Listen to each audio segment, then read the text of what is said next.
유튜브 노음성 한국사에서 수험생활에 대한 많은 이야기부터 한국사에 대한 재밌는 이야기까지 더 많은 것들을 확인하실 수 있습니다. 구독, 좋아요, 알람 설정 부탁드립니다. 해설 강의 시작하도록 하겠습니다. 저 방문각에서 한국사 담당하는 노음석입니다. 여러분들 반갑습니다.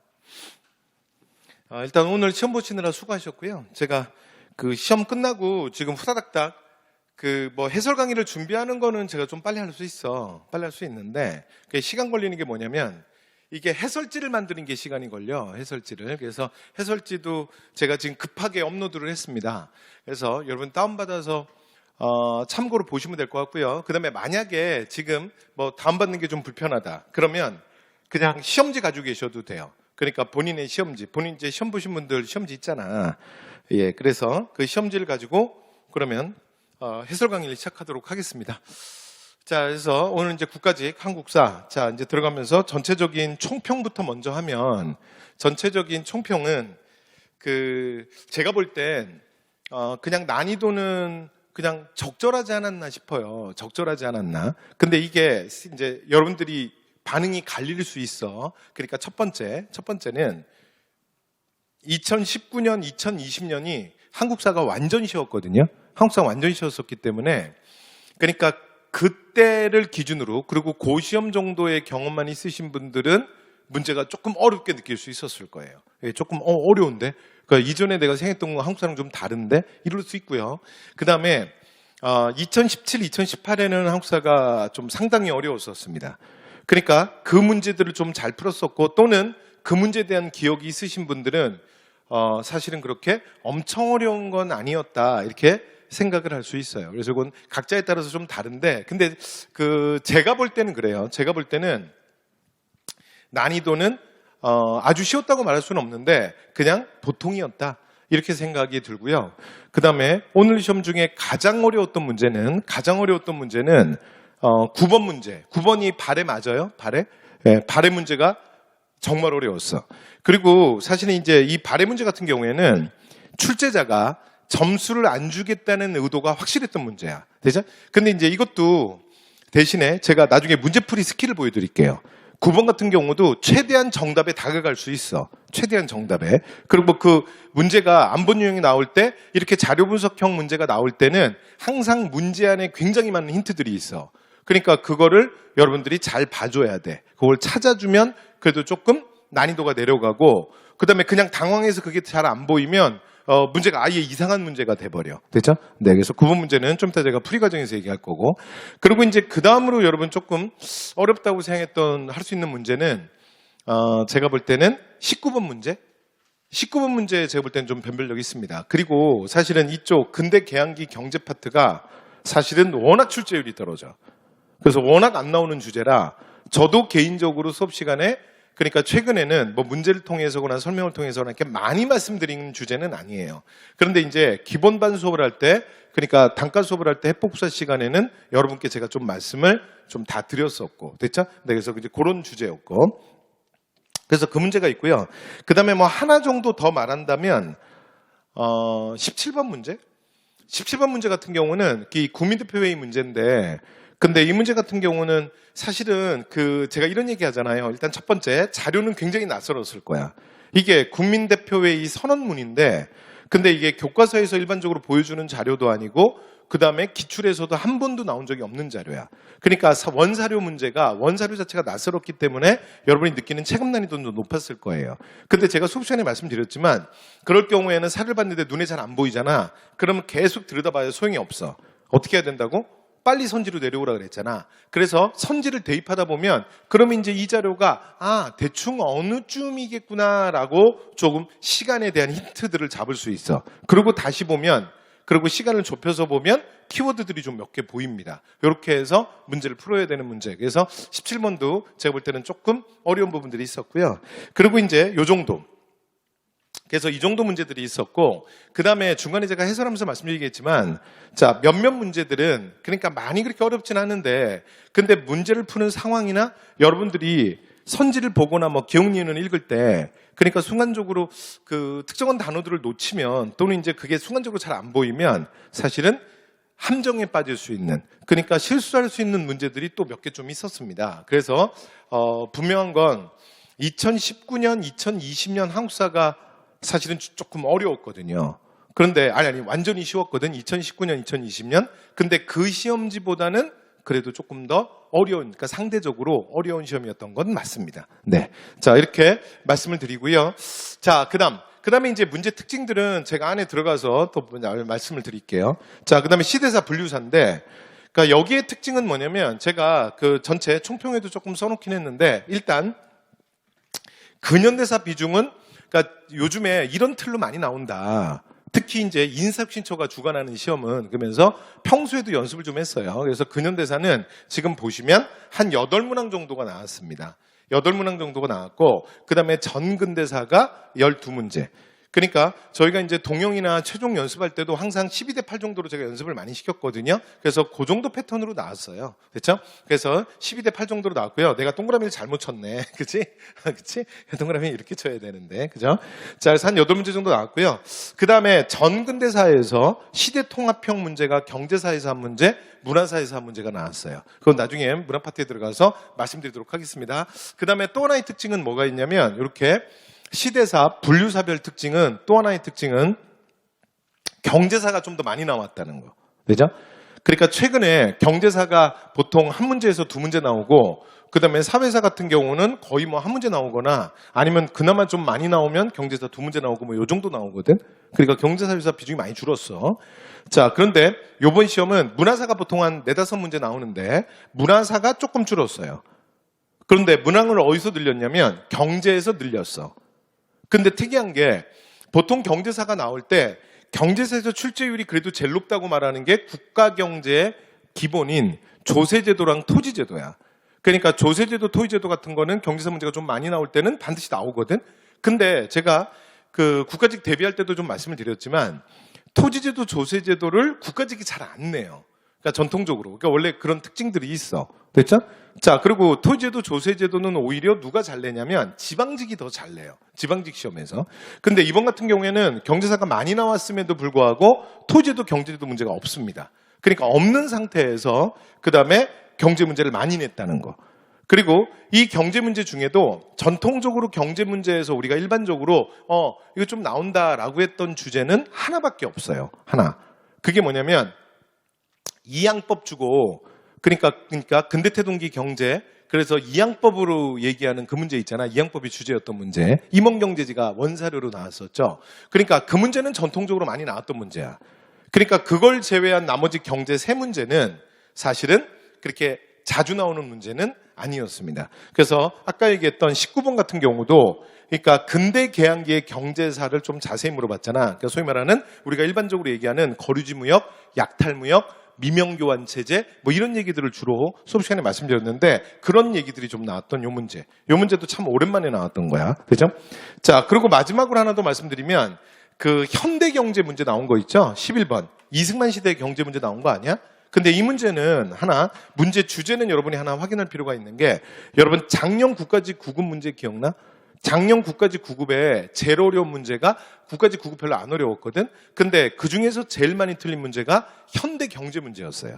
그러니까 해방 이후에 남한의 경제 상황을 이렇게 그래프, 우리가 수능형으로 해서 그래프랑 도표 이렇게 주면서 막 물어봤던 문제, 그 문제가 제일 많이 틀렸던 문제였거든?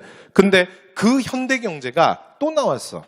그렇죠? 네, 그래서 이렇게, 자, 그래서 문제, 자, 그러니까 시대별, 그 다음에 분류사별 특징들은 이렇게 말씀을 드릴 수 있고요. 그 다음에 또 하나만 더 말씀드리면, 근데 이거 표 잘못됐다. 이게 왜 이렇지? 이게 표 잘못됐는데? 그래서 이게 단답형 문제가 조금 늘었어요. 근데 여러분 표는 안 그렇지? 예, 자료는 안 그렇죠. 네, 그래서 자, 이게 4문제, 단답형 문제가 4문제 나왔어. 4문제. 됐죠? 그래서 단답형 문제가 4문제 나왔는데 작년 국가직이 1문제인가 그래요. 그러니까 조금 늘었죠. 조금. 그다음에 조금 늘었는데 여기서 한 대목만 얘기할게요. 내가 좀 이따 이제 지방직 대비반 얘기도 잠깐 하겠지만, 여러분 제가 수업 시간에 이런 말씀 드렸잖아.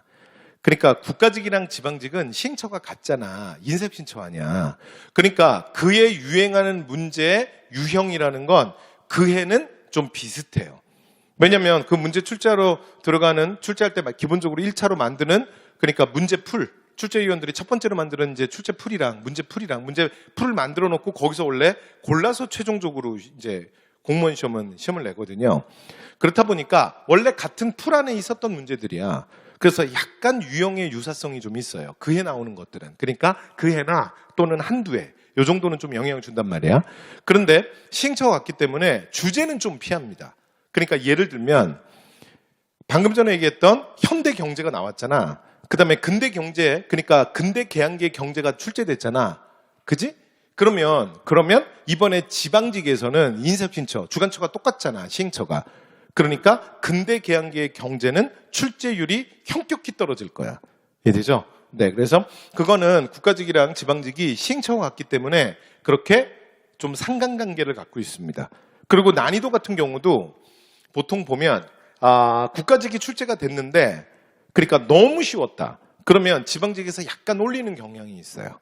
그 다음에 국가직이 엄청 어려웠다. 그러면 상대적으로 지방직이 조금 낮추는 경향이 있어. 왜 그러냐면 그 전체 컨트롤 타워를 해주는 인사혁신처 공무원들이 있다고요. 그 출제자들이랑 같이 들어가요. 그래서 뭐 이렇게 해달라 저렇게 해달라 그리고 그 사람들이 필요한 거 뭐 여러 가지 뭐 제공하기도 하고 그런 분들이 있단 말이야. 그러니까 그런 연관성을 갖게 됩니다. 됐죠? 네, 이렇게 해서 말씀드렸고요. 그 다음에 이번에 나왔던 얘기들은 오늘은 시간 관계상 그리고 해설 강의니까 빠르게 중요한 문제 위주로 제가 해설을 하고요. 그 다음에 이후에 그 지방직에서 이게 이제 어떻게 또 영향을 미칠 거냐 그 얘기는 뒤에 말씀을 드리도록 하겠습니다. 그리고 여러분 이제 저희 마지막 이제 문제풀이반이죠. 지방직 서울시 문제풀이반 개강하는데 저 책이 이미 나왔습니다. 그래서 미리 책을 해놨고요. 그래서 지방직 서울시 아예 전용 문제풀이반 교재야. 그러니까 시중에 이런 교재 진짜 거의 없어요. 제가 알기로는 없는 걸로 알아. 그러니까 여기는 딱 지방직에서 나오는 주제들로만 여기다가 만들어놨습니다. 됐죠? 그래서 지방직 서울시가 최근에 10년 동안 어떤 문제들을 많이 냈는지, 그래서 좋아하는 주제들이 있거든요. 그래서 그러니까 출제율이 높은 애들 순서별로 1단원에서는 배치를 해놨어. 됐죠? 그래서 간단하게 써머리라고 기출문제하고 실전문제 연습을 할 거고, 그 다음에 뒤쪽 파트. 그래서 이제 앞쪽 파트는 그렇게 구성이 되어 있고요. 그 다음에 날개단에는 제가 작년 교재부터는 뭘 했냐면, 최근 지방직에 나왔던 기출 문제들을 많이 못 보여드리니까 기출 선지들을 OX를 날개단에 넣어놨어요. 그래서 기출 선지로 날개에서 다시 기출 연습할 수 있도록. 되죠? 그리고 이제 뒷부분은 실전 모의고사 10회분으로 되어 있습니다. 됐죠? 네, 그래서 실전 모의고사. 그래서 실전 모의고사로 저희가 시험을 볼 건데, 근데 이렇게, 그래서 이 책으로 수업을 진행할 거고요. 수업은 6주, 주일에 딱 6회밖에 안 합니다. 됐죠? 그리고 나머지는, 그러니까 이건 이제 교재를 미리 만들었잖아. 그 다음에 또 하나는 실제 시험지로도 시험을 볼 거예요. 됐죠? 그리고 그 문제를 만들 때는 제가 말씀드렸던 올해 나왔던 국가직의 요 느낌 있죠? 문제 느낌. 여러분, 내가 질문 하나만 하면 문제 풀면서 어렵다 쉽다를 떠나서 조금 이런 느낌 없었어? 그러니까 작년이나 재작년, 그러니까 한국사에 비해서 문제가 약간 이질감이 있지 않았어? 약간 문제 스타일이 좀 뭔가 다른 듯한 느낌 없었어요? 그러니까 저는 그걸 느꼈어요. 그러니까 이번에는 문제풀이 좀 다르게 만들어진 거야. 그러니까 약간 이런 느낌이 지방직까지도 이어질 수 있어요. 그렇죠? 그러니까 주제는 피하더라도 그런데 문제 스타일은 비슷한 느낌일 확률이 높아. 됐죠? 네, 그러니까 이 문제는 이미 지난 우리 과거지만, 근데 이후에 여러분들 지금 이제 해설 강의를 보시는 분들은 저는 그렇게 생각하거든요. 이후에 한국사 시험을 다 이제 대비하고 있는 분이잖아. 그게 2021년 예를 들어 지방직 시험이건 아니면 2022년 국가직 시험이건 아니 2022년 지방직 시험이건 하여튼 이후에 시험을 준비하시는 분이 해설 강의를 보지. 합격하고 나서 현직자들이 보진 않을 거 아니야.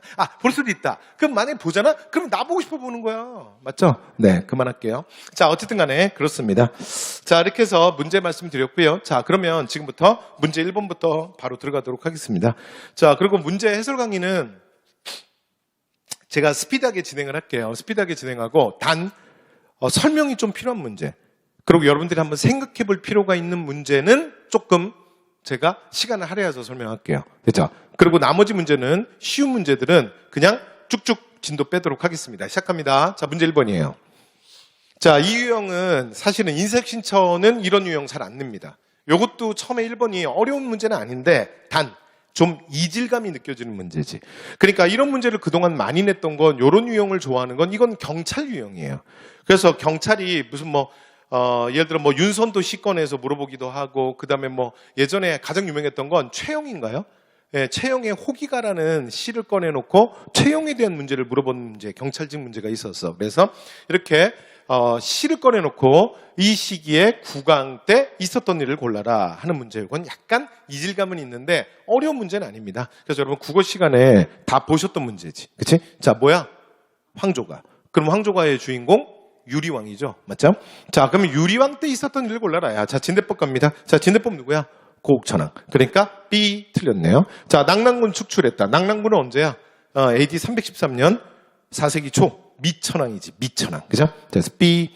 자, 그 다음에 국내성으로 천도했다. 이게 딱 정답이네요. 되죠? 네, 그래서 제가 기본서에서도 그리고 필기노트에도 국내성 천도 유리왕. 이게 최근에 다수설이거든요. 그래서 거의 굳어지고 있는데, 그래서 자, 수업 시간에도 말씀드렸던 내용이었습니다. 자, 율령반포에서 중앙집권 체제 이름은 누구야? 소수림. 되죠? 네, 그래서 정답 몇 번? 3번. 그래서 사실은 문제 유형은 약간 이질감은 있는데, 자, 문제는 어렵지 않은 문제였습니다. 자, 그 다음 갑니다. 2번. 자, 다음 미쳐진 유학자에 대한 설명인데, 자, 이거는 사실은 공부를 좀 아직 많이 못하신 분들은 이게 문화사 문제고 그래서 약간 어렵게 느낄 수 있고요. 근데 공부 조금 하신 분들은 그래도 이 정도 문제는 좀 맞춰줘야 돼. 그리고 제가 수업 시간에도 많이 말씀드렸어요. 그러니까 풍기군수 주세붕이 자, 최초로 만든 서원. 그래서 그게 이제 백운동 서원인데, 그래서 원래 중국의 백록당 서원을 모델로 해서 만들었다 그랬죠. 근데 그거 누구네 집에 만들었다 그랬어?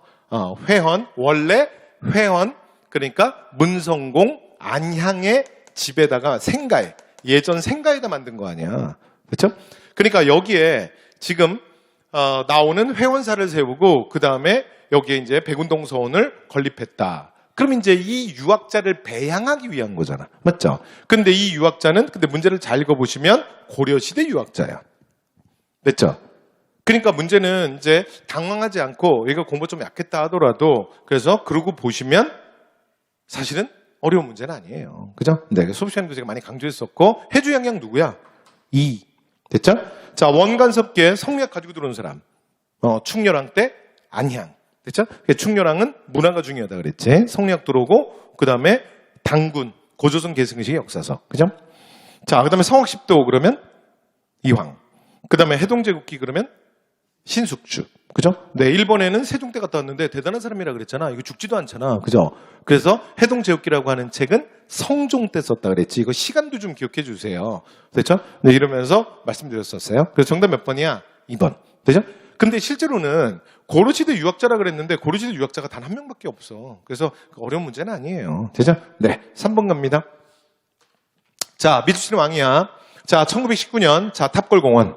자, 여기에서 독립선서가 낭독됐는데 이 공원이 탑골공원이라고 불리는 이유는 경천사 10층 석탑의 영향을 받은 바로 이 탑이 이 공원에 있기 때문이야. 그래서 이 공원의 이름이 탑골공원이 된 거죠. 됐죠? 그럼 이 탑은 뭐예요?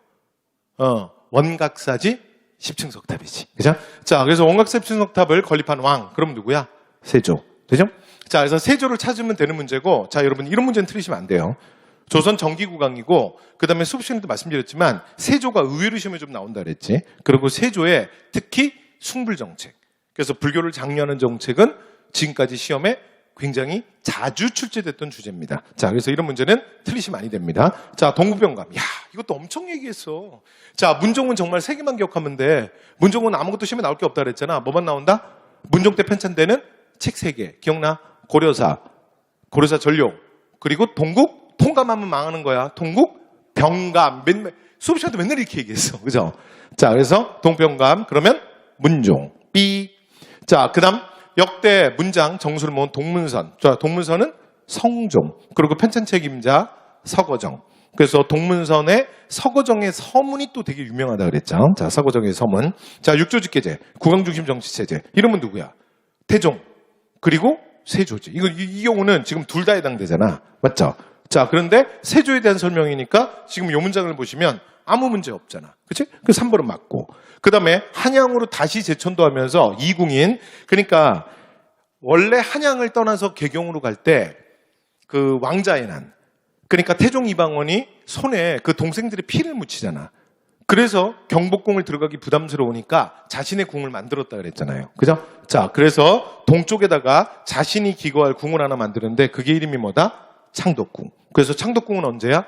태종. 됐죠? 네, 그래서 최근에 이거 여러 번 나왔던 주제야. 꼭 기억하셔야 돼요. 그러니까 태종. 그럼 정답 몇 번이야? 3번. 됐죠? 그래서 뭐 특별히 문제 없습니다. 그래서 여기까지는 일단 틀린 문제 없어요. 자, 4번 갑니다. 가인물에 대한 거예요. 자, 근데 이것도 사실은 이 주제도 굉장히 기출에 많이 나왔던 주제고요. 그런데 최근에는 조금 덜 나오다가 조금 오랜만에 나오긴 했는데 문제 별로 어렵지 않죠. 그래서 지금 가가 누구냐야. 가가. 그지? 가가 누구냐? 이렇게 물어봤는데 이 사람이 지금 뭘 건의하냐면 자, 여러 사람들이 능력 있는 사람들을 천거할 수 있는 길을 그러니까 인재를 받을 수 있는 풀을 좀 넓혀라. 뭐 이런 얘기야. 그러면서 무슨 얘기를 하냐면 대표로 한나라에 있었던 혈량과를 예를 들고 있어요. 끝났다.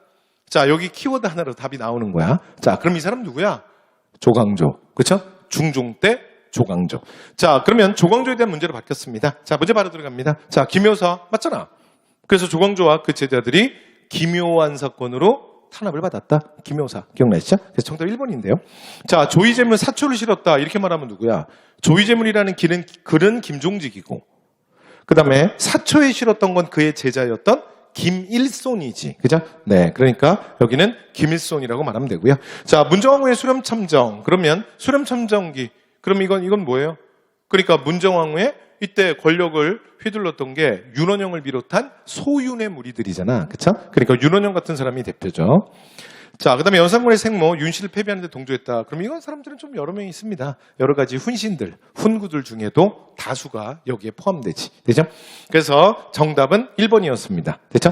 자, 그래서 문제 별로 어렵지 않죠? 자, 그 다음 5번 갑니다. 신석기 유적. 자, 그리고 이제 유적에 대해서, 근데 여러분 이거 보세요. 이 문제는 제가 수업 시간에도 말씀드렸는데, 예전 문제는 유적지를 좀 자세하게 물어본 문제가 있어. 근데 요즘에는 그렇게 안 나온다 그랬잖아. 그래서 만약에 유적지를 자세히 물어볼 때는 오직 뭐밖에 없다 그랬어. 그러니까 그 시대의 대표 유적지밖에 없어. 그래서 내가 구석기에 3개 기억해달라 그랬죠. 그래서 공주석장리, 연천정공리, 그 다음에 청원 두루봉동굴. 거기는 사실은 디테일한 내용을 틀리게 할 수 있어. 그죠? 그 다음에 신석기는 서울암사동, 청동기는 부여성공리. 됐죠? 그 다음에 철기는 중국과의 교류만 기억하시면 돼요. 그렇죠? 만약에 하나 기억한다면 창원 다우리군. 거기서 뭐 발견됐어? 붓. 그리고 중국 화폐도 발견됐어요. 그렇죠? 그래서 중국과의 교류를 확실하게 보여주죠. 자, 어쨌든 간에. 그러니까 그 유적지를 제외하고서는 나머지는 전부 뭐라 그랬어? 시대만 잘 맞으면 돼. 시기 구분만. 그러니까 됐죠? 그러니까 유적지에 대해서 디테일한 내용 몰라도 돼. 그러니까 다시 양양오산리가 신석기 유적지야? 이것만 알면 돼요. 됐죠? 맞아. 신석기 유적지야. 맞잖아. 자, 두 번째 서울암사동은 아니 당신이지. 맞죠? 자, 그 다음에 공주석장리는 신석기 아니잖아. 구석기 대표잖아. 그쵸? 그러니까 디귿 B 틀렸는데요. 그 다음에 부산동삼동 대표적인 신석기 유적지죠. 근데 뭐라고 돼 있어? 애슐리안기 주먹도끼는 이건 우리가 꼭 기억해야 될 어디야? 연천정공리잖아. 구석기의 대표. 됐죠? 그러니까 틀렸잖아요. 됐죠? 자, 그러니까 답은 뭐밖에 없어요? 기억니은. 여러분 이런 문제는 절대 틀리시면 안 돼요. 됐죠? 그래서 기억 맞고요. 니은 맞네요. 됐죠? 그래서 정답 몇 번이야? 1번이었습니다. 됐죠? 오케이. 그 다음 6번 갑니다.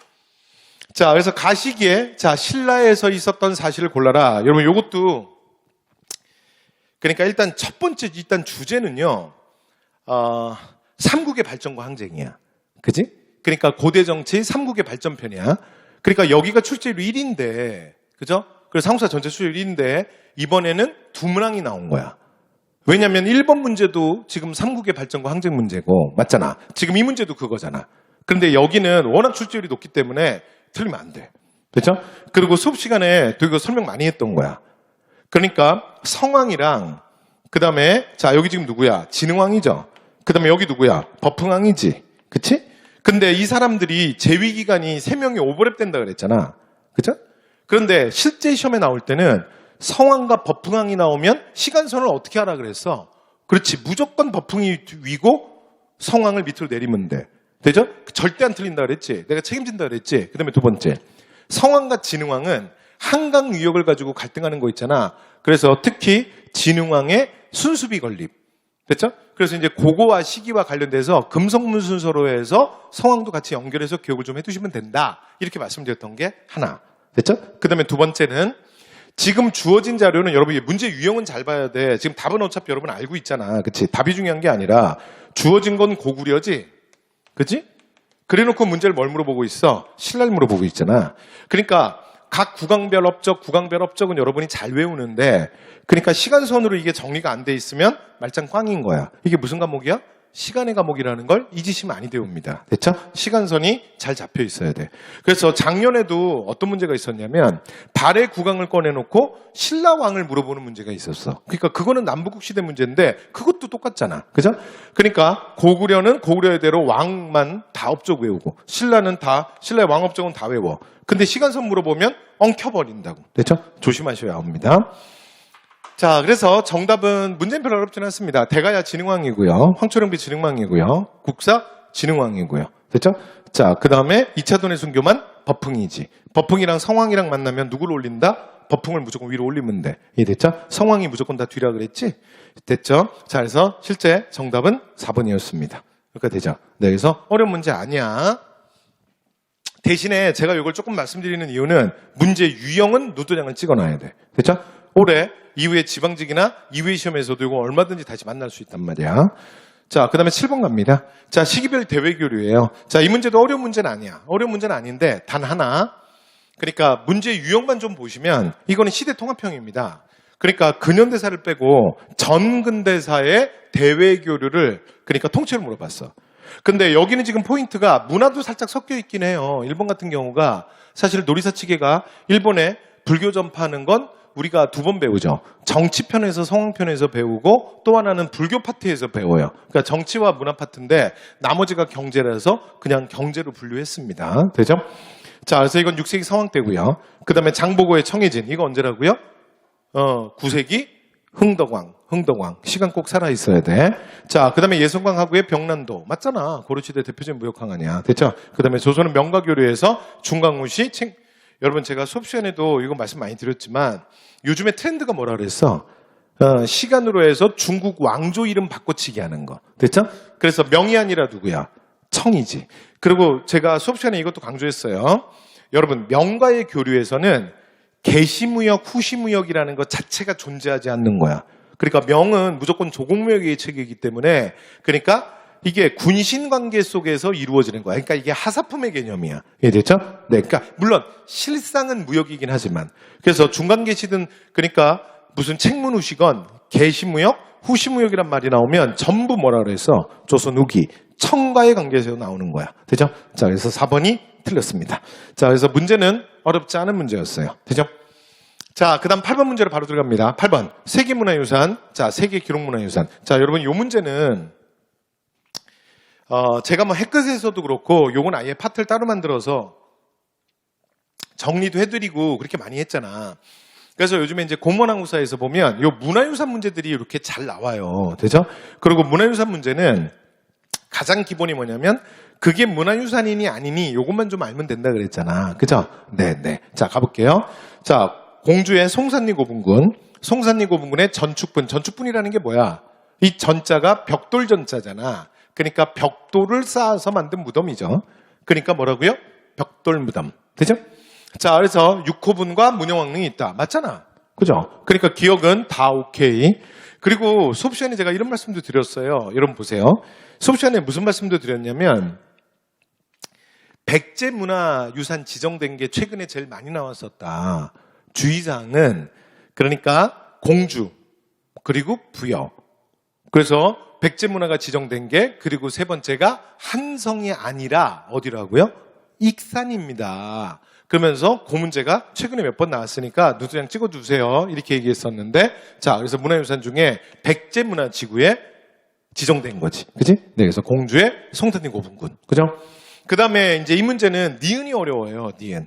그러니까 니은은 한 번도 못 들어봤을걸? 근데 제가 수업 시간에 보여드렸어.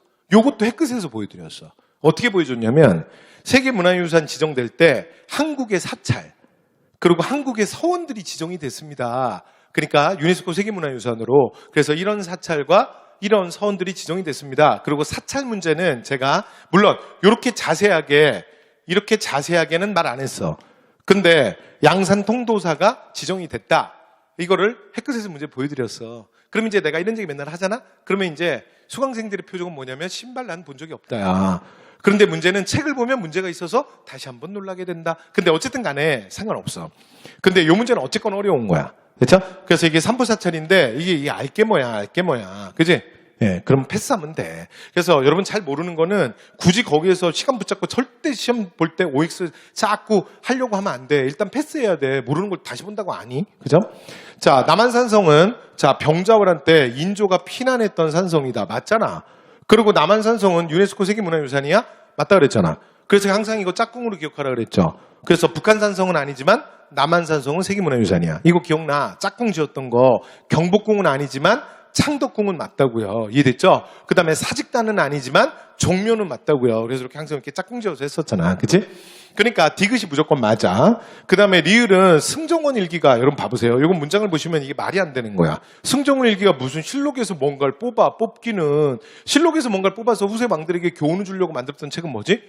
국조보감이잖아. 그죠? 그렇잖아요? 이거 아무 상관없는 얘기 아니야. 승정원 일기가 이거랑 무슨 상관이야. 뭘 실록에서 뽑기는. 맞죠? 그래서 승정원에서 그러니까 매일매일 날짜별로 해서 왕의 여러 가지 그러니까 일행 그러니까 왕의 여러 가지 행적 그 다음에 왕의 말 이런 것들을 정말 다 기록해 놓은 거 아니야. 됐죠? 승정원의 7급의 주서라고 하는 관리가. 됐죠? 자, 그래서 이걸 이제 뭐라 그래요? 승정원 일기라 그러잖아. 그러니까 여러분 보시면 리을은 무조건 틀린 문장이야. 됐죠? 그러니까 니은을 몰라도 답이 나와요. 봐봐요. 자, 리을이 들어가면 무조건 틀리고요. 그 다음에 반드시 뭐가 있어야 되냐면 기역 그리고 디귿이 있어야 돼요. 그리고 기역 디귿이 있어야 돼요. 여기까지 됐어요? 자, 그러면 봐봐요. 반드시 기역 디귿이 맞는 말이니까 기역 디귿이 동시에 존재하고 리을은 있으면 안 돼. 그러면 보시면 그 유일한 후보가 얘였는데 얘도 죽는단 말이야. 그러니까 실제로 1번과 2번도 답이 안 되잖아. 얘는 디귿이 없고 얘는 기억이 없잖아. 그러니까 실제로 이게 니은이 뭔지 정확하게 OX 못해도 그러니까 선지가 어렵지 않아요. 고를 수 있는 게 뭐밖에 없어.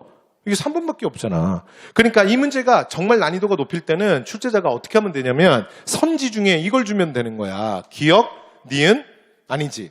기역, 디귿 선지를 하나 주면 돼. 그러면 괴롭지. 그러면 기역 니은 디귿이냐 기역 디귿이냐로 골라야 돼. 근데 이 선지가 없단 말이야. 됐죠? 그러니까 실제로는 선지의 조합을 통해서 답은 몇 번이에요? 3번입니다. 됐죠? 네, 그래서 니은은 맞을 수밖에 없는 거야. 여기까지 됐죠? 네, 저게 3부 사찰 중에 하나인데요. 그냥 그러려니 하고 보세요. 됐죠? 네. 자, 이런 거 우리 다 외우면서 공부할 수 없습니다. 네, 그래서 정답은 기역 니은 디귿 3번이었습니다. 됐죠? 오케이. 자, 그 다음 문제 갑니다. 9번이에요. 자, 이 문제가 이제 사실은 시간이 좀 걸리는데, 그러니까 얘는 일단 내가 해볼게요. 자, 문제를 내가 풀어볼 테니까 잘 봐. 첫 번째, 제가 수업 시간에 이거 엄청 강조했던 거 알지? 야, 나 이거 빨리 끝내야 되는데, 시간 없는데. 자, 빨리 할게요. 잘 들어. 그러니까 문제를 딱 보는 순간 이거 누구나 다 당황할 수 있어. 그리고 솔직히 나도 오늘 나 이거 문제 봤거든? 솔직히 나도 당황했어. 나도 신발 당황했어. 그리고 이제 첫 번째 눈에 들어오는 게 뭐냐면 일단 문제가 졸라 길어. 그래서 일단 긴 거에 첫 번째 놀랐어. 그러니까 이게 또 첫 페이지 볼 때 안 보이잖아. 한 장을 풀고 이게 한 페이지를 탁 넘겨야 나타나. 맞지? 그래서 딱 보니까 이렇게 되는 거야. 이 첫 번째 서프라이즈. 그 다음에 두 번째. 자, 그럼 어쨌건 바레레. 그리고 이제 밑에 봤더니 여기 지명에서 또 한 번 놀라는 거야. 그래서 지명을 봤더니 뭐 돈화, 그 다음에 뭐예요? 훈춘, 화룡, 막 이런, 우리가 이제 그동안 못 봤던 지명들이 나오잖아. 수업 시간에 말 안 하는 지명들. 그지? 그러니까 얘를 보면서 두 번째 서프라이즈야. 그 다음에 세 번째는 신발, 이게 뭐지? 그리고 이제 밑으로 내려와서 어디를 봤냐면, 기역, 니은, 디귿을 봤더니, 여기도 서프라이즈야. 일단, 근데 수업 시간에 얘기는 해요, 이거. 자, 여러분, 이런 것까지 외워야, 이거 기억나? 이런 것까지 외워야 해유? 그래서 정해공주면은 육정상 고분군이야. 아니 이런 걸 외우는 게 외워야 해요? 효용성이 있겠어요? 그래서 정효 그다음에 용두상 고분군. 내가 이거 수업 시간에 한다고. 됐지? 그래서 나 아무 뜻하기 별로 안 좋아하는데 여기는 워낙 복잡하기 때문에 사실은 자존심을 꺾고 내가 이거 해요. 됐죠? 그러면 봐봐. 그럼 그렇다 치자. 그래도 일단 일반적인 상황은 이렇게 되는 거야. 자, 첫 번째 정효공주까지는 오케이. 그런데 그 다음 용두산 고분군에서 이렇게 되는 거야. 그 다음에 그 뒤에가 더 끝내줘. 오봉루 성문털에 이것도 뭐야. 됐죠? 그러니까 무슨 봉오동 전투도 아니고 그렇잖아. 그래서 막 이렇게 되는 거야. 이게 서프라이즈 3야. 됐죠? 그러니까 이게 3콤보야. 3콤보. 일단 첫 번째 길이에 놀라고. 길이의 지도 문제에도 유형에 놀라고. 두 번째 그러니까 지명을 해놔서 놀란 거야. 그 다음에 세 번째 선지에도 거슬리는 단어들이 있어. 됐죠? 그래서 이 문제는 제가 수업 시간에 많이 말씀드렸지? 문제를 딱 만나는 순간 어려운 건 어렵다고 느끼는 건 괜찮아. 근데 멘탈이 흔들리잖아. 그리고 너무 심하게 놀라잖아.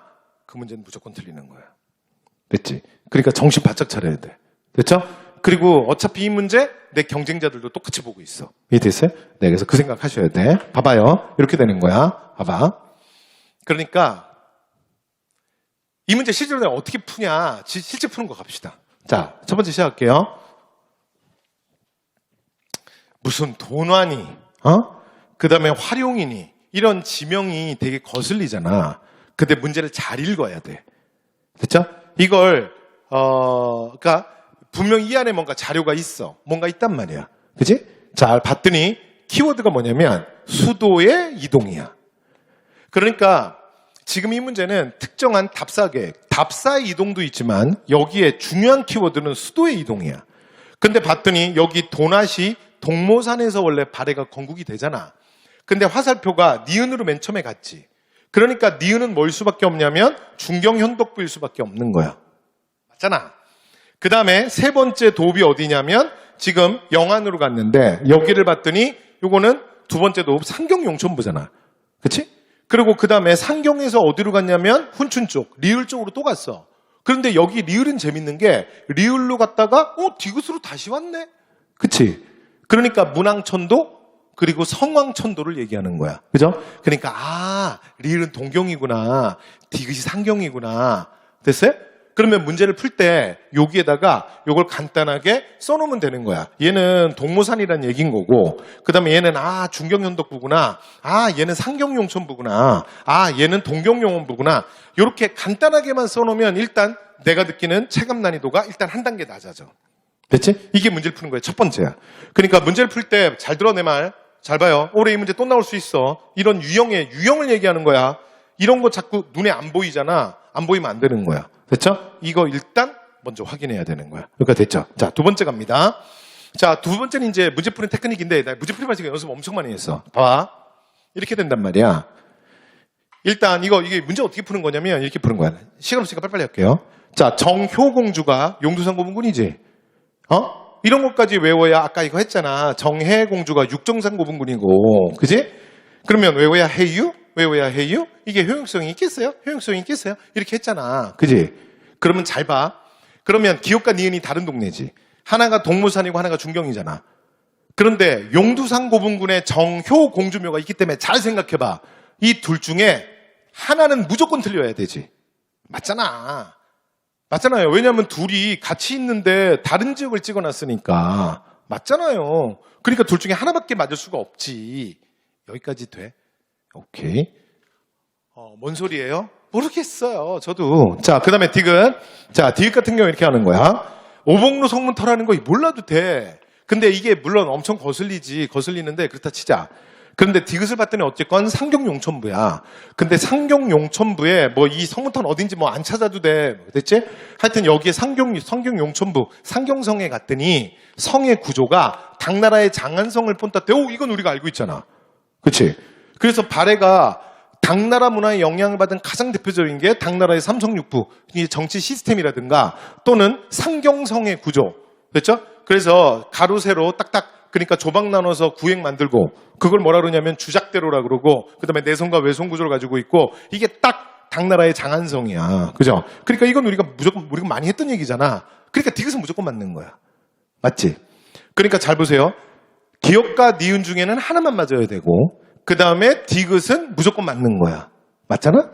그다음에 리을 같은 경우에는 뭔지 모르겠어. 정혜공주 묘에 그러니까 묘가 동경용원부에서 정예가 몰라. 알게 뭐야. 대체. 그러니까 우리가 육정산 고분군이라는 걸 안다 하더라도 육정산 고분군이 동경영웅부에 있냐고.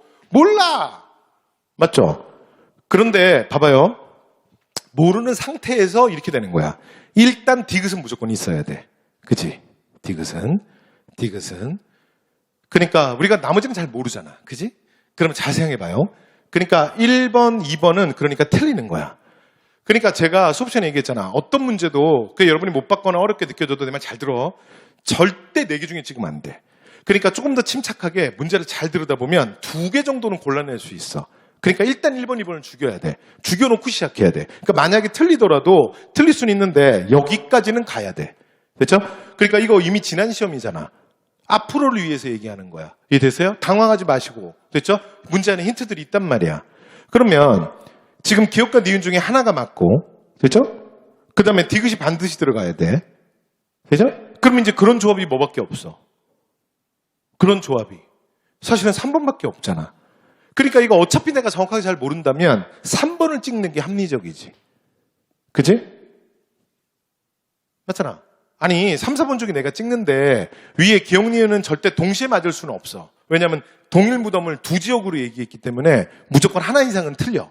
그치? 그 다음에 2번째. 리을 같은 경우엔 잘 모르겠어. 그런데 디귿은 무조건 맞아. 디귿은 무조건 맞아. 그러니까 디귿이 들어가 있어야 돼. 그러니까 여기서는 좀 더 좋은 선택은 3번을 선택하는 게 합리적이지. 그리고 마지막 하나 더. 그 다음에 혹시 근데 리을이 계속 눈에 밟히더라. 그럼 혼자 생각을 해보는 거야. 근데 정혜공주가 누구지? 문왕의 둘째 딸이야. 정효는 몇째 딸이지? 넷째 딸이야. 이거 이만 기억나?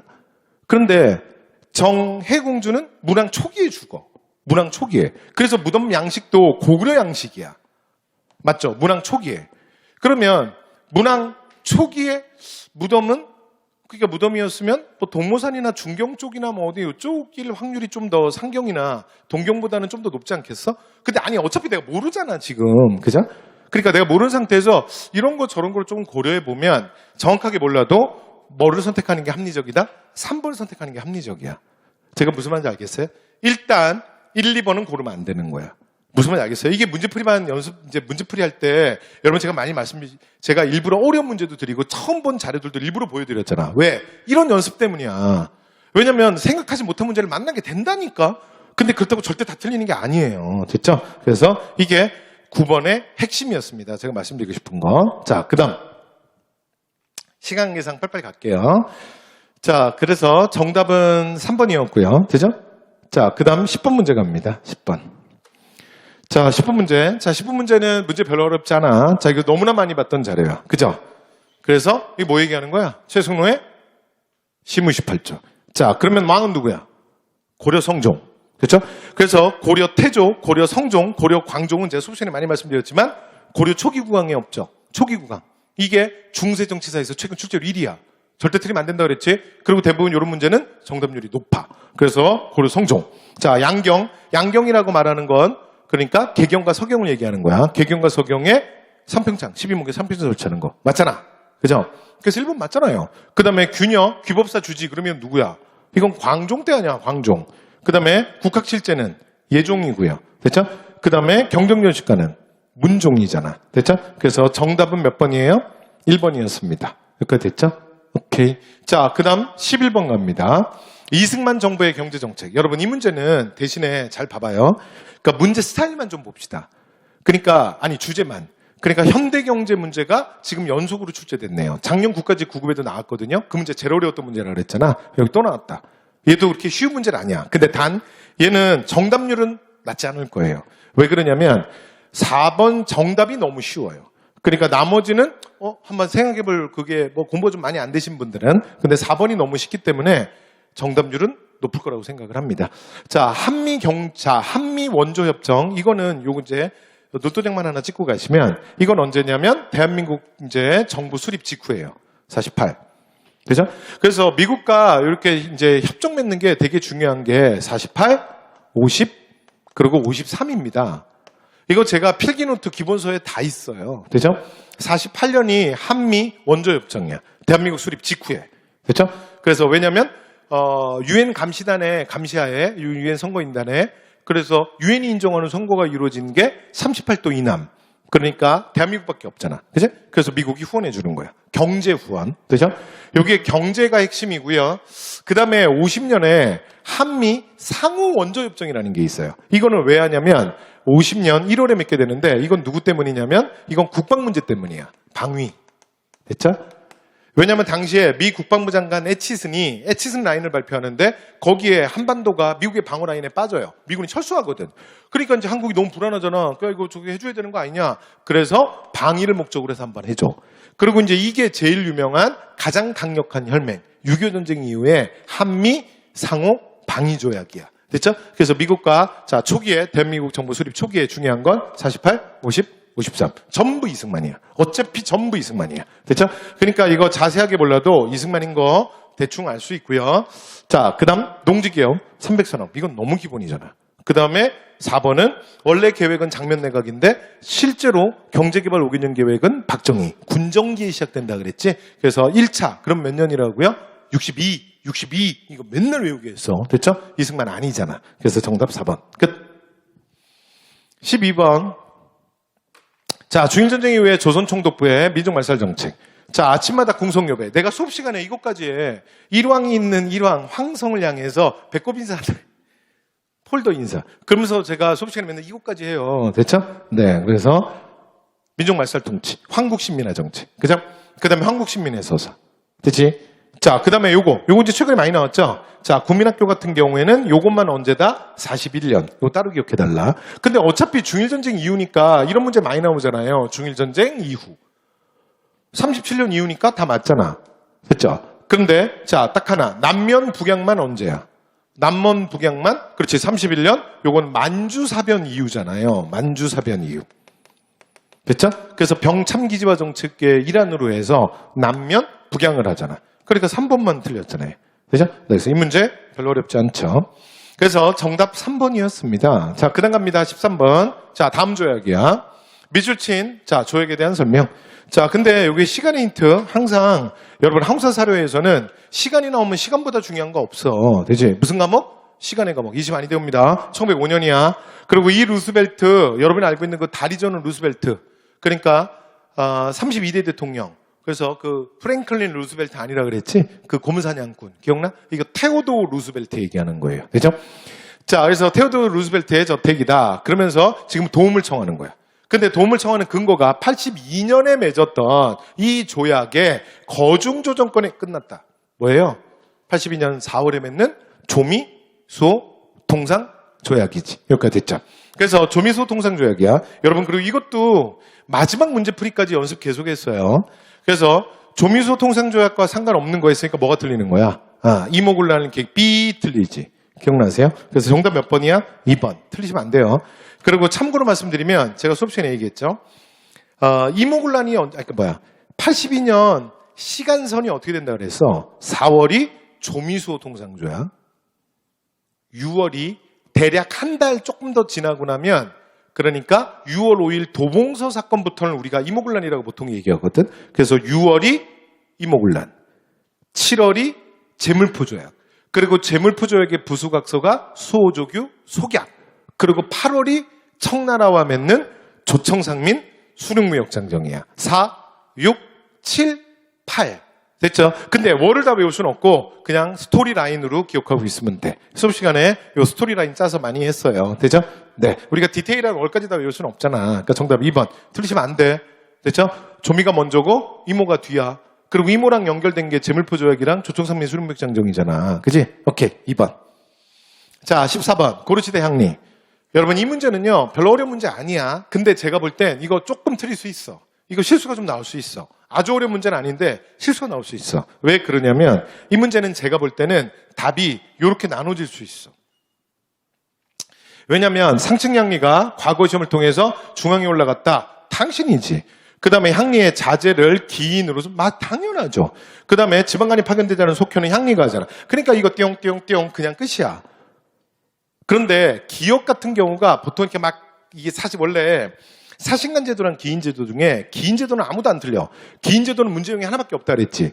상술이랑 기인 바꿔치기 하는 것밖에 없어. 시대에 따라서. 근데 사신간제도는 몇 가지 물어보면 조금 더 어려울 수 있어. 사신간제도를 주의하셔야 됩니다. 그런데 이거 지금 사신간제도가 나왔거든. 그렇죠? 그러니까 사신간제도가 부호장 이하의 향리를 관장을 합니다. 그리고 임명에도 일부 상당히 관여를 해요. 그죠? 네. 그렇기 때문에 기억이 맞는 말입니다.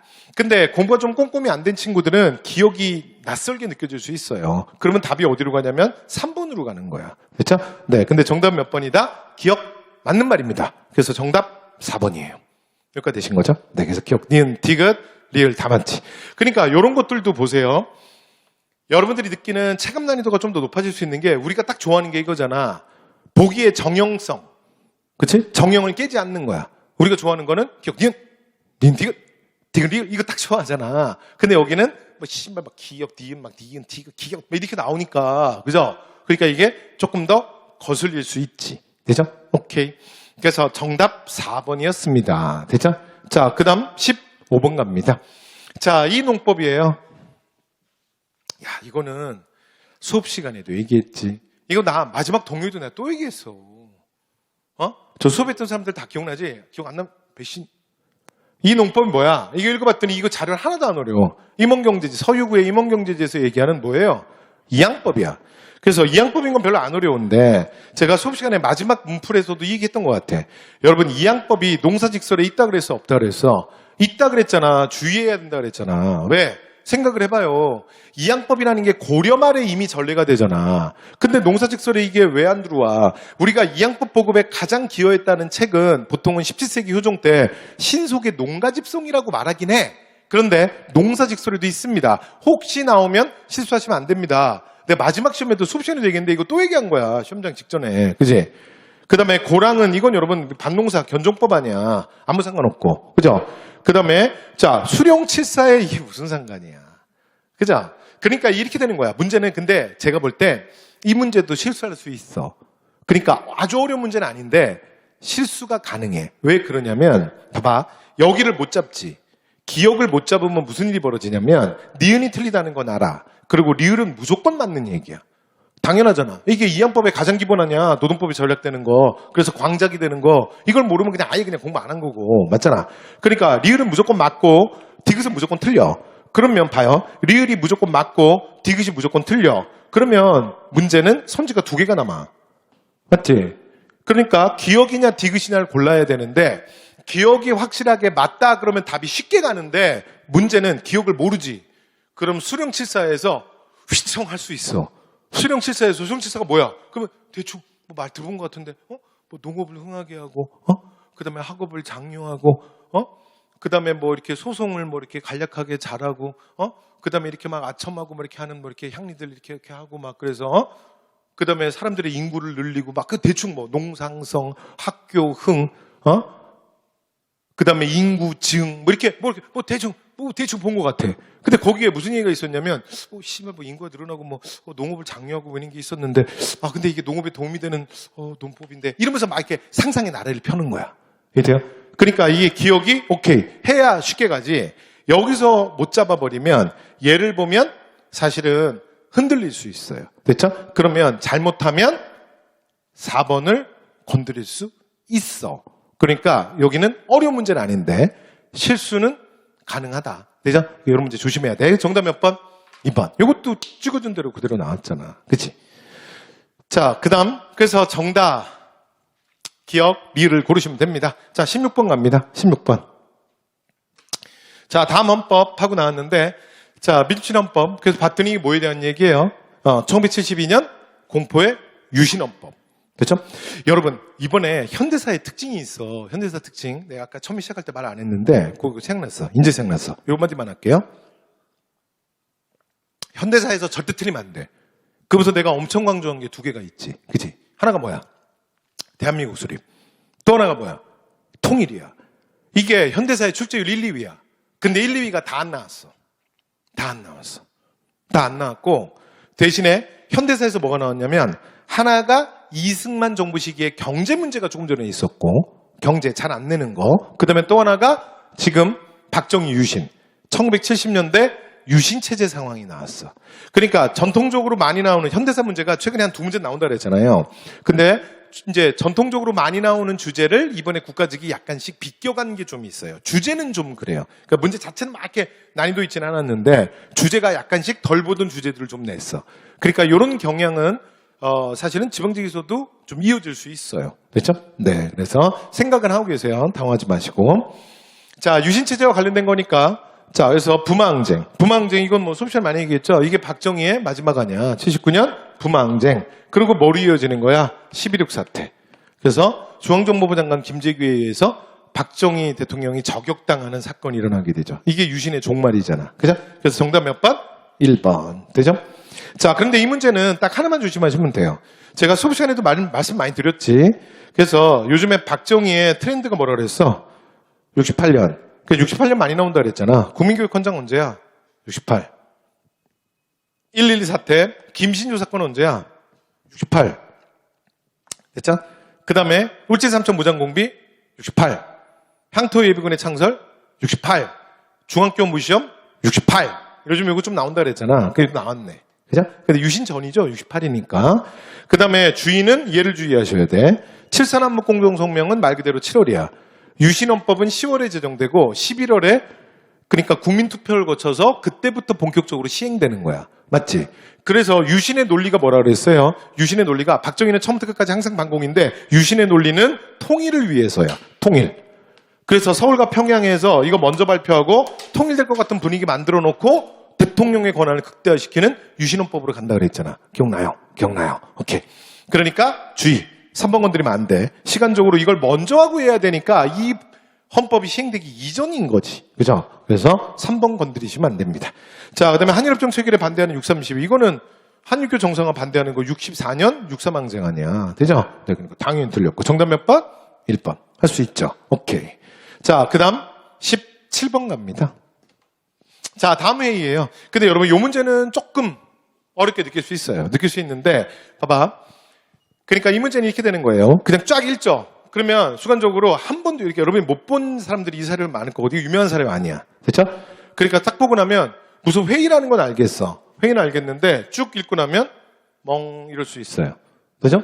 멍 이럴 수 있지. 근데 하나, 지금 요 상황이 우리가 지금 독립운동을 위해서 나아가는 상황이니까 이게 일제강점기겠구나. 요 정도는 이게 무슨 회의구나. 일제강점기겠구나. 요 정도는 일단 읽어줘. 근데 만약에 더 안 읽어지잖아? 그럼 계속 보지 말라 그랬어. 무조건 선지로 들어오는 거야. 선지로 들어오면 이게 방향이 잡혀. 자, 시작합니다. 자, 대한민국 건국강령. 이게 뭐야? 이거 임시정부지. 임시정부 얘기잖아. 맞지? 임정 얘기고 그다음에 건국강령 언제야? 41 충신정부 시기지. 자, 두 번째. 자, 박은식을 임시대통령으로 선출했다. 박은식 2대 대통령이 선출되는 게 언제야? 그렇지. 임시정부 2대 대통령 아니야. 25. 그리고 백암 방식 선생은 25년에 죽는다 그랬잖아. 그 다음에 민족유일당 차원에서 조선혁명당이 여기에 참여했다. 여러분 요거 최근에 많이 나왔다 그랬지. 이게 뭐야? 이게 35년에 민족혁명당 만들어지는 거잖아. 중국 관내에서. 그죠? 근데 여기에 누구는 참여 안 했어. 그러니까 끝까지. 그렇지. 김구와 그 다음에 임정 사람들은 여기에 뭐 하지 않는다? 참여하지 않는다. 기억나요? 네, 참여하지 않고 여기 조선혁명당은 지청천의 조선혁명당인 거야. 그렇죠? 그래서 조서왕의 한국독립당, 지청천의 조선혁명당은 민족혁명당에 35년에 참여하잖아. 근데 나중에 유일당과 갈등 속에서 37년에 탈퇴해서 다시 어디로 와? 김구 쪽으로 가잖아. 기억나요? 수업 시간에 얘기했던 거잖아. 맞지? 그러면 잘 봐요. 일단 읽는 과정에 누가 제일 먼저 죽어야 되냐면 얘가 제일 먼저 죽어야 돼. 왜냐면 임시정부, 이게 뭔지 모르겠는데 임시정부인데 혼자 지금 멍뚱한 얘기로 갔지. 선지 중에 이런 애들이 있다 그랬잖아. 얘부터 죽이는 거야. 그 다음에 봐요. 임시정부를 대처할 새로운 조직? 그럼 이게 뭐야? 이걸 뭐라 그래 우리가? 개조파. 개조론. 맞죠? 그럼 이건 뭐 할 때 얘기야? 그러니까 임정에서 1923년 이게 국민대표회의 때 나오는 얘기잖아. 맞죠? 그래서 개조파. 새로운 조직이니까 개조파가 아니라 이거는 창조파라고 말해야지. 그래서 신채호로 대표되는 창조파랑 안창호로 대표되는 개조파가 대립하다가 결국 결론이 안 나고 그러니까 당시에 내무부 장관이었던 김구의 내무부령의 발표로 그러니까 결과 없이 해산되는 거잖아. 그러면서 그 이후에 많은 독립운동가들이 실망하고 탈퇴하지. 그럼 여러분 잘 봐요. 일단은 이렇게 되는 거야. 이게 임정 얘기겠다. 그치?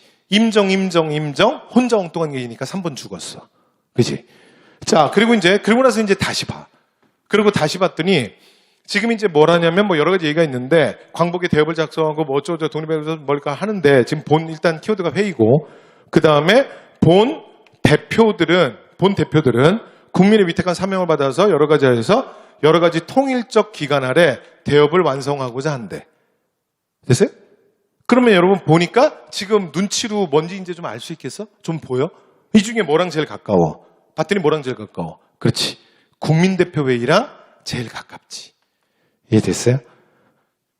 국민대표회의에서. 그래서 이게 지금 아까 말했지만 회의고, 그 다음에 여기 대표. 이런 키워드들을 그래서 넣어놨잖아. 그래서 보시면 지금 출제자가 생각을 한 거야. 봐봐요. 여기에 중략을 하면서까지 요 파트를 넣은 거야. 중략을 하지 않고 요 사료를 그대로 넣었으면 키워드가 적어지니까 출제자가 그 생각을 한 거야. 그러니까 저런 단어들, 요런 단어라도 좀 보여줘야 국민대표회의라고 좀 생각하지 않을까. 그래서 출제자가 이걸 생각을 한 거지. 맞죠? 그래서 정답 몇 번이야? 4번이에요. 됐어요? 네. 그래서 이 문제는 실제로 아마 이렇게 나눠질 거예요. 어떤 분들은 이렇게 4번을 그냥 갈 수도 있고 어떤 분들은 혼자서 엄청 어렵게 풀었을 수도 있어요. 되죠? 네, 그래서 17번은 아주 쉬운 문제는 아니었어요. 자, 근데 제가 하고 싶은 말은 뭐냐면 봐요. 일단은 3번 같은 건 절대 건드리면 안 돼. 이게 기본이야. 제가 문제풀이 스킬에서 엄청 많이 얘기했잖아. 모르더라도 뭔지 몰라. 이 자료가 뭔지 하나도 몰라. 그래도 3번 같은 건 건드리면 안 되는 거야. 맞지? 일정한 방향성이 있다 그랬잖아. 혼자 너무 생뚱맞은 얘기하잖아. 그럼 무조건 죽여야 돼. 이해됐죠? 네. 그러고 시작해야 된다 그랬죠? 정답 4번이었습니다. 18번. 자, 다음 법령. 여러분 저희가 수업 시간에 많이 말씀드렸어요. 일제강점기 경제수탈에서 출제율 1위 누구야? 무조건 토지조사업이야. 이 문제는 절대 틀리면 안 돼. 자, 갑니다. 특히 수업 시간에 맨날 얘기했지. 뭐가 제일 중요해? 사조 그대로 나왔잖아. 이건 선지로 압축돼서도 나온다 그랬어. 자, 여러분 무슨 농공상부가 주무기체야. 농공상부는 뭐야? 농상공부는 저거 가보개혁대 아니야. 2차 가보개혁대. 됐죠? 자, 그래서 이거 주기관이 누구야? 도지조사국. 그죠? 맨날 했던 얘기야. 그 다음에, 자, 조조 맞잖아, 이번. 그 다음에 동척. 여러분 토지 맨날 연습했어요. 1104, 1106, 1108, 1110, 1112. 그것만 기억나? 그러면 안 돼. 됐죠? 동척 언제라고요? 1108. 됐죠? 그래서 토지조사업 전이잖아. 말도 안 돼. 자, 그 다음에 충북대치, 그 다음에 부채근절. 이름 뭐예요? 1932년 농촌진흥운동이야. 되죠? 자, 그래서 정답 2번이야. 틀리시면 안 됩니다. 자, 그 다음 19번. 요거는 좀 어렵죠. 자, 근데 이거는 일단 첫 번째. 너무 안 나오던 주제가 오랜만에 나왔고요. 그 다음에, 여러분들이 요런 이제 밑에 선지들이 좀 흔들릴 수 있는데, 근데 수업 시간에 다 했던 얘기들이긴 해요. 자, 해볼게요, 한번. 개항장에서 조선인 객주가 중개 활동을 하였다. 맞지? 맞아. 맞는데 대신에 얘는 시간이 있죠. 그래서 특히 언제 많이 활약을 하냐면 80년대 많이, 70년대 많이 활약을 해. 근데 80년대 이후에는 이들이 많이 위협을 받아. 왜? 내지통상, 외국 상인들이 거리지무역이 깨지면서 내지통상 많이 하잖아. 그지? 그래서 그런 거고. 자, 그 다음 조청. 자, 무역장정으로 청나라 수입액이 일본을 앞질렀다. 그러니까 조정상미 무력장정 이후에 이거 어땠다 그랬어요. 제가 수업 시간에 이거 얘기하는데 청나라 상인들이 청나라가 약진을 해요. 그래서 이게 어디까지 따라오냐면 4.5대 이게 5.5까지 따라와. 그러니까 원래는 거의 7대3, 8대2였거든요. 근데 청나라가 일본이랑 거의 근접한 거야. 그래서 여기에 일본은 이제 위협을 느꼈던 일본이 동학농민운동을 진압한다는 명분, 텐진조약에 근거해서 이들이 인천에 들어올 때는 이들은 끝장을 내려고 들어온 거야. 왜냐하면 94년에 무역액이 최대로 가까워진 거야. 그러니까 정치적으로는 청나라가 앞서 있었지만 경제적으로는 일본이 훨씬 더 많은 이익을 취했었거든. 근데 일본이 엄청난 위협을 받은 거죠. 그죠? 네. 그래서 2번은 틀린 거야. 됐죠? 자, 그 다음에 3번. 이건 여러분 수업 시간에 많이 했어. 뭐라고요? 미면 교환체제. 그래서 주로 영국산 면직물을 팔고 가고 그 다음에 얘네들 사가는 건 땅에서 나는 것들. 그래서 쌀, 콩, 쇠가죽. 자, 그래서 가장 대표적으로 이걸 한마디로 표현하면 미면 교환체제. 기억나죠? 그 다음에 통상장정의 개정으로 곡물 수출 금지를. 이거 무슨 말이야? 이게 무슨 말이야? 곡물 수출 이거 한자로 말해봐. 그렇지. 이거 방공영이잖아. 맞죠? 그러니까 방공영 선포는 조일통상장정의 개정이 83년이니까 83년 이후에 자 가능하잖아. 금지되기도 했던 거 아니야. 물론 일본이 엄청나게 항의를 해서 풀어주긴 하지만 그죠? 네. 그래서 정답 몇 번이에요? 2번이에요. 되죠? 그런데 이 문제는 제가 볼 땐 왜 어렵냐면, 이 문제는 제가 볼 땐 그래요. 제가 볼 때는 이 문제는 여러분 4번 오답 많을 거야, 아마. 충분히 4번은, 그러니까 이 표현이 이게 국어적으로, 그게 방공용 같은데. 근데 어차피 일본이 이거 항해가지고 그냥 뭐 풀지 않았나, 다시? 풀었지. 근데 이 문제는, 이 문장에는 근데 팩트잖아. 문장에는 하자가 없잖아. 됐죠? 그래서 완전히 금지됐다가 아니라 금지되기도 했다. 일본이 항해해서 그리고 나중에 풀잖아. 금지되기도 한 건 맞지. 그리고 방공이 실제로 굉장히 여러 번이라 그랬잖아. 우리가 대표로 1889년 함경도 관찰사 조병식이 내린 걸 대표로 얘기하는데 실제로 많이 있어요. 되죠? 오케이. 자, 이렇게 해서 정답 2번이었고요. 자, 이 문제는 주제도 낯설었고 4번 선지가 좀 매력적인 부분이 있기 때문에 이거 충분히 또 많이 건드렸을 수 있어요. 자, 그래서 제가 변별력 높은 문제로 뽑았던 겁니다. 자, 마지막 20번. 자, 이거 틀리면 안 되지. 이게 설명이 필요해. 누구야? 대원군. 대원군 틀리면 백신자. 그죠? 네, 그래서 대원군은, 근데 여러분, 최근에 정말 많이 나온다. 그죠? 최근 3년, 최근 5년 동안은 대원군이 근대기한 게 제일 많이 나오고 있는 것 같아. 동학농민운동이랑. 그죠?